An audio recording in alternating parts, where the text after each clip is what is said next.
Subhanallah walhamdulillah wa la ilaha illallah. This is my favorite dua for a reason. One, I'm married and I do have children and a spouse. But two, all of us have to appreciate the power of this dua because of the crisis of the world today. The world's fundamental institution of family is under attack. Most of the people here, even Muslims, are not immune from this problem. In many of our homes, the storm that I said, when you find coolness of the eyes, you find refuge from the storm is not outside the house, the storm is inside the house. And you have to get away from home to get away from the yelling and the screaming and the name calling and the insults and the depression and the sadness and the friction between husband and wife and parent and children. Our homes are broken. Brother is not talking to brother. Parents are not talking to children. How many of all the shuyukh, I can bet you, I can almost guarantee you, all of the speakers that have come to this conference, some mother, some father, some husband, some wife has come up to them and said, I've got this problem. I can't talk to my kid. He yells at me. We can't talk anymore. He's doing these things, I don't know how to stop him. My husband, my wife this, my husband this. Subhanallah. This is a crisis inside the home. And what better dua to ask? The exact opposite. You know, the family has become a place of sorrow, of depression, of sadness, of anger, of rage. People feel like they want to escape it. And here Allah tells us to ask so perfectly, so eloquently, that the home should become the place of refuge. It's like the outside world is a storm, and you suffer on the outside, and your refuge, your safe haven, is those doors in your home, is your spouse, is your children. When you see them, your worries disappear. But for most of us, when you see them, your worries begin. It's the exact opposite. But I want to give you a further appreciation of just this remarkable, beautiful phrase and how it's used in the Quran.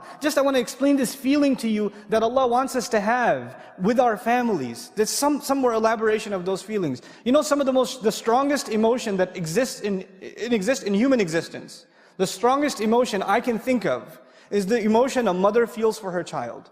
It is the strongest bond. Many of you in the audience are married, and when you're first married, you're obsessed with the husband, you're obsessed with the wife. You are so awesome. No, you're awesome. How perfect Allah makes the pairs. I can't believe you're my husband. I can't believe you're like all weird in the beginning. Yeah. People look at you funny. You know, a guy's got a goofy smile on his face all the time. Like, you know. And the husband's name is mentioned and she gets shy. You know. 10 years go by. The husband's name is mentioned. Right? But anyway, before that happens, when you have your first child, the husbands will realize this. Already? Okay. All right. The husbands will realize this. You're talking to your wife about something, the baby's in the other room. The husband doesn't even have the ears for this one. The baby just does a little That's it. That's all it does. And guess what happens to the mother? That conversation is over. He was in the middle of telling her how his day went, and it was a really important meeting, and where are you going? What happened? Spider sense goes berserk, and you go in the other room, and you pick up the child. Nothing comes between who? Mother and child. Nothing comes between them. It is the strongest bond. Now I'm talking to the mothers in the audience for a second. Can you imagine the state of Musa's mother's heart? She puts her baby in the water. You can't even leave your child outside in the hall. You start calling your husband, where is he? Where is he? Where is he? Have you seen him? Have you seen him? Where is he at? You can't stop. You're 30 minutes late picking your child up from school. What happens to you? You know. I know, because I've been late picking up my kids from school before. So I know what my wife goes through. You didn't make it to the airport in time, right? You haven't seen your kids. You know, even mothers, they're in the home and they can't see the child. Where'd you go? Abdul Kareem, where are you? I'm in the bathroom, Mom, relax, I'm here. But there's this desperate, can you imagine her feeling? She's putting her child in what is apparently certain death, because what's behind is even more graphic. So she's in this desperate situation. Does she know what happened to the child? She does. Can you imagine not knowing what's happening to your child after you know that they're in a dangerous situation? Can you even imagine? Subhanallah. And on the other hand, I want to give you two women's scenarios. On the other hand, and I promise I'll try to finish within 5 minutes, there's another woman who's in a storm. In the same story. She's married to a really bad guy. What's his name? Oh yeah, Fir'aun.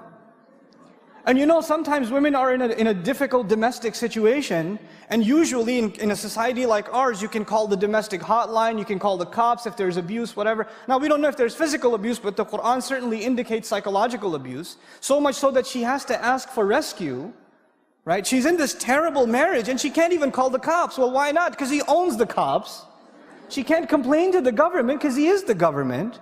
She's got nowhere to turn, so the only place she can turn is who? Allah. She's in the middle of this storm and she can't find a refuge. But when this baby washes up, you know what she says now? Think about this. She picks up the child and she says, قُرَّةُ عَيْنٍ لِي. He'll be the coolness of my eye for me. He will be my refuge from the storm. He will be my only source of joy because I'm in the middle of sadness.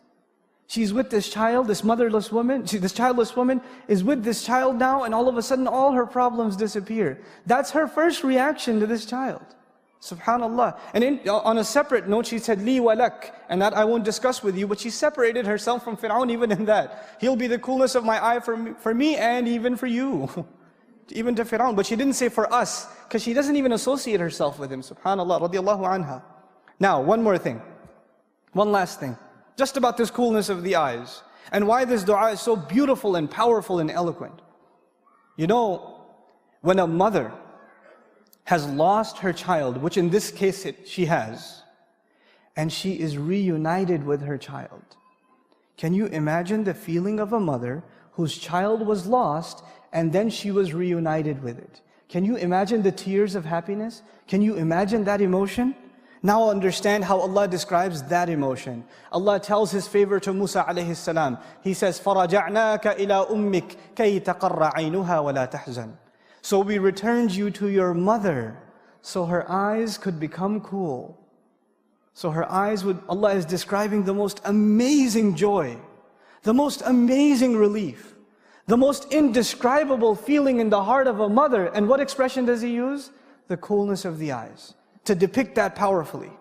And so we ask Allah, give us from our spouses and our children coolness of eyes. That's what we ask Allah. When somebody said, I want to get married, go further. Not just get married, I want to get married to a spouse that will cool my eyes. That I'll be the coolness of their eyes and they'll be the coolness of mine. Subhanallah walhamdulillah wa la ilaha illallah.